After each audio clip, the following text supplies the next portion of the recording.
అమలు చేయాలి. వర్ధిల్లాలి వర్ధిల్లాలి వర్ధిల్లాలి వర్ధిల్లాలి ఉద్యోగుల ఐక్యత.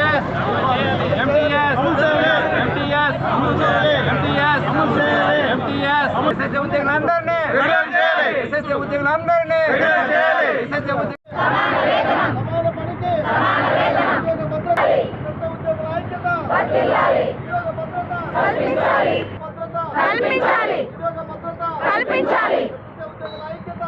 ఉద్యోగ భద్రత, సమాన పనికి పాదయాత్రలో ఇచ్చిన హామీల వెంటనే ఎస్ఎస్ఏ ఉద్యోగుల ఐక్యత, ఉద్యోగ భద్రత, ఉద్యోగ భద్రత, ఉద్యోగుల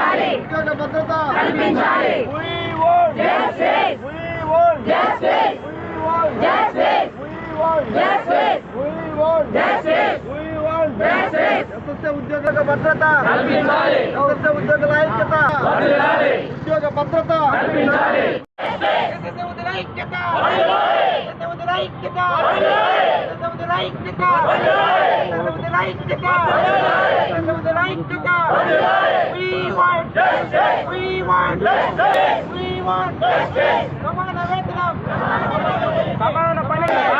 పాదయాత్రలో ఇచ్చిన హామీలను ఉద్యోగ భద్రత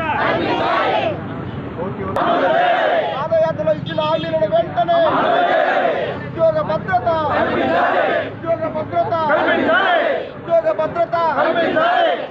ఉద్యోగుల ఐక్యత,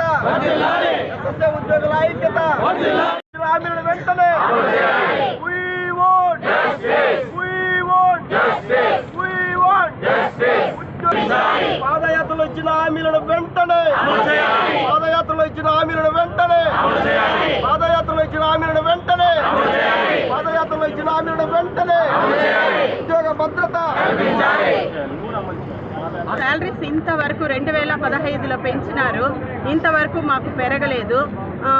మన ముఖ్యమంత్రి గారు పాదయాత్రలో ముఖ్యంగా కాంట్రాక్ట్ అవుట్సోర్సింగ్ ఉద్యోగులందరినీ నేను మన ప్రభుత్వం వచ్చిన వెంటనే రెగ్యులర్ చేస్తానని హామీ ఇచ్చినారు. కానీ ఆయన దాన్ని మర్చినారు. ఇంతవరకు మమ్మల్ని రెగ్యులర్ చేయలేదు. కనీసము మాకి శాలరీ కూడా పెంచలేదు. 2015 నుండి మేము ఇంతవరకు జీతం పెంచుకోకుండా అదే జీతంతో మాకు హాలిడేస్ లేవు, కష్టపడి మేము పని చేస్తున్నాము. మాకు ఇచ్చే జీతం మా సంసారాలకి పని సరిపోవడం లేదు. కనీసము మా కష్టాన్ని గుర్తించి ఇప్పటికైనా ప్రభుత్వం ముందుకు రావాలని కోరుకుంటున్నాను సార్.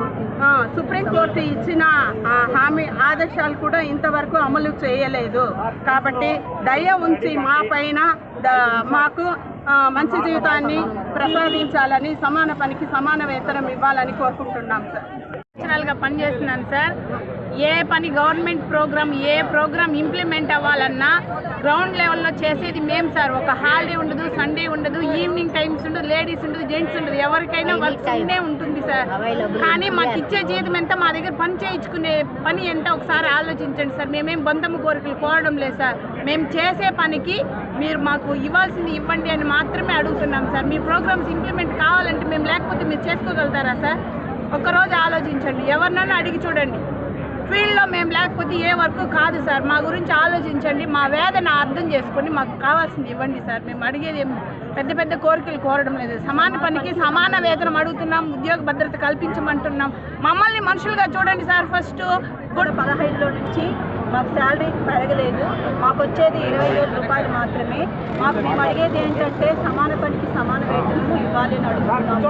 మేము వచ్చేసి సీఎం గారు మన పాదయాత్రలో వచ్చినప్పుడు ఏదైతే మాకు హామీ ఇచ్చారో అది నెరవేరుస్తారని ఇంతవరకు దాకా మేము చూస్తున్నాము.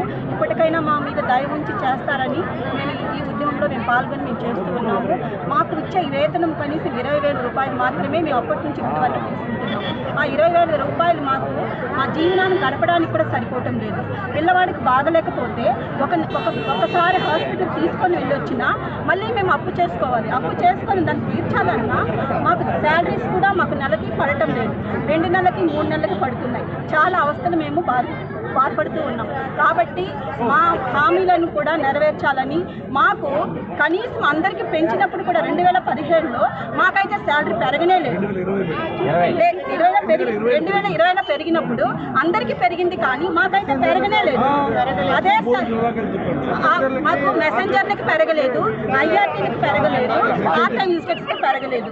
ఆ జీతంతో ఇంతవదాకా మేము జీవనాన్ని గడుపుతూ ఉన్నాం. కనీసం మా బాధను ఇప్పటికైనా అర్థం చేసుకొని కల్పించి మాకు సహాయం చేయాలని కోరుకుంటున్నాం.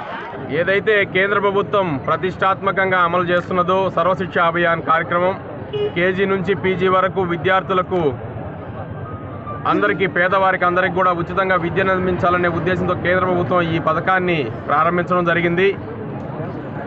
ప్రారంభించినప్పటి నుంచి కేంద్ర ప్రభుత్వం తన వాటాగా ఇవ్వాల్సిన నిధులను ప్రతి సంవత్సరం రాష్ట్రాలకు, దేశవ్యాప్తంగా అన్ని రాష్ట్రాలకు విడుదల చేస్తున్నది. కానీ మన రాష్ట్రంలో రాష్ట్ర ప్రభుత్వ వైఖరి ఏ విధంగా ఉందంటే, ఏ కేంద్ర ప్రభుత్వ పథకాన్నైనా సరే కేంద్ర ప్రభుత్వం ఇచ్చిన నిధులను మాత్రమే ఇచ్చి తను ఇవ్వాల్సిన మ్యాచింగ్ గ్రాంట్ని ఇవ్వకుండా ప్రతి పథకాన్ని నీరుగార్చే కార్యక్రమం గత 5 సంవత్సరాలుగా ఈ ప్రభుత్వం చేస్తున్నది. ఈరోజు వేల మంది సర్వశిక్ష అభియాన్ ఉద్యోగులు తమ కుటుంబాలను కూడా పోషించుకోకుండా, తమ భార్య బిడ్డలకు 3 పూట్ల అన్నం కూడా పెట్టే పరిస్థితి లేకుండా రోడ్డు మీదకి వచ్చి వాళ్ళ ఆందోళన కార్యక్రమాలు చేస్తుంటే ఈ రాష్ట్ర ప్రభుత్వం కానీ ముఖ్యమంత్రి కానీ నిమ్మకు నీరెత్తినట్టు వ్యవహరిస్తున్నారు. మొన్నంతా ఆశా వర్కర్లు వచ్చినప్పటి నుంచి ఉద్యోగుల మీద కక్షపూరితమైన చర్యలే, కక్షపూరితమైన వాతావరణాన్ని సృష్టిస్తున్నది ఈ రాష్ట్ర ప్రభుత్వం. ఉద్యోగులకు జీతభత్యాలు పెంచే విషయంలో కూడా వీళ్ళని మోసం చేశారు. అన్ని రకాల ఉద్యోగులను వీళ్ళు మోసం చేయడం జరిగింది. అదేవిధంగా ఈరోజు రాష్ట్ర ప్రభుత్వాన్ని మేము ఒకటే కోరుతున్నాం, భారత రాజ్యాంగంలో రాజ్యాంగ నిర్మాత రాసిన దీంట్లో ఏదైతే అధికారులు కూడా పాలనా యంత్రాంగంలో ఒక భాగం, ముఖ్యమైన భాగం, రాజకీయ నిర్ణయాలు ఏది తీసుకున్నా వాటిని సమగ్రంగా అమలు చేసి ప్రజలకు అందించే బాధ్యత ఉద్యోగులపైనే ఉంటుంది. కాబట్టి ఆ ఉద్యోగ వర్గాన్ని మనం సక్రమంగా గౌరవించుకున్నప్పుడు మాత్రమే వారు కూడా తమ శక్తి సామర్థ్యాలను పూర్తి స్థాయిలో ఉపయోగించి ప్రభుత్వం చెప్పిన కార్యక్రమాలను, పథకాలను ప్రజలకు అందించే విధంగా వాళ్ళు కూడా కృషి చేయగలుగుతారు. వారికి సక్రమంగా జీతాలు అయినప్పుడు వాళ్ళ కుటుంబాన్నే వాళ్ళు పోషించుకోలేని స్థితిలో ఉంటే మరి ప్రభుత్వ పథకాలను వాళ్ళు సక్రమంగా ఎక్కడ అమలు చేయగలుగుతారు? ఈరోజు కేంద్ర ప్రభుత్వం అమలు చేస్తున్న సర్వశిక్ష అభియాన్కు మొత్తం ఇందాక చెప్పేట్టు 60% కేంద్ర ప్రభుత్వం నిధులు ఇస్తుంటే 40% రాష్ట్ర ప్రభుత్వం ఇవ్వకుండా, ఆ 60% నిధులను కూడా సక్రమంగా ఉపయోగించకుండా తను ఎన్నికల్లో ఇచ్చుకున్న నవరత్నాలకు, తన మనుషుల కాంట్రాక్టులకు కావాల్సిన నిధుల కోసం వీటిని కూడా డైవర్ట్ చేసి పూర్తిగా ఇక్కడ ఉద్యోగస్తులకు జీతాలు ఇవ్వకుండా వాళ్ళ న్యాయమైన కోరికలను అసలు పరిగణలోకి తీసుకోకుండా వాళ్ళని రోడ్డు మీదకి నెట్టివేయడం అనేది చాలా శోచనీయమైన సంఘటన. ఈ రాష్ట్ర ప్రభుత్వాన్ని మేము ఒకటే డిమాండ్ చేస్తున్నాం, మీరు వెంటనే వారికి మీ మ్యాచింగ్ గ్రాంట్ ఏదుందో 40% విడుదల చేసి సమాన వేతనాన్ని ఇవ్వాలి. మిగతా ఉద్యోగులతో పాటు ఉద్యోగ భద్రత కల్పించాలని కూడా డిమాండ్ చేస్తున్నాం.